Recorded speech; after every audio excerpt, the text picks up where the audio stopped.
Now, Yoon Seok-yeol is tapped to lead the nation's prosecution. The reform-minded investigator played a key role in the probe into the former administration's corruption scandal. Shin Se-min gets us better acquainted with the nominee. President Moon Jae-in's pick for the Prosecutor-General is Yoon Seok-yeol, a nomination signaling sweeping reforms at the nation's law enforcement agency.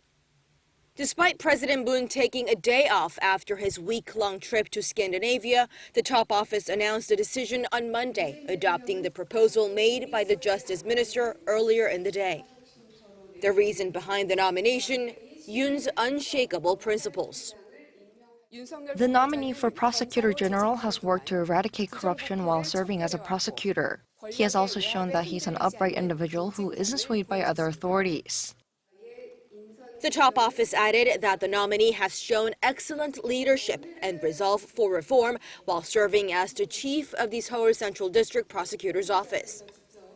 The nomination of a new chief prosecutor comes as the Moon administration continues its readjustment of power and authority of the nation's prosecution and police, and Yoon's nomination is interpreted as a show of the administration's strong will to continue its reform drive. The nominee has been the chief of Seoul Central District Prosecutor's Office, the largest prosecution office in the country since 2017.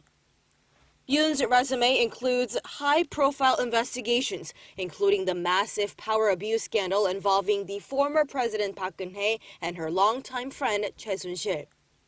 He also led a probe into suspicions that the country's intelligence service intervened in the 2012 presidential election.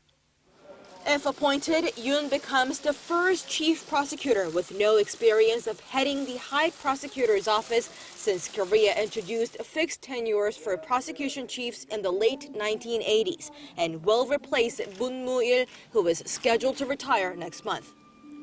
The nominee will have to go through a parliamentary hearing, but the position does not require lawmakers' approval. Shin Se-min, Arirang News.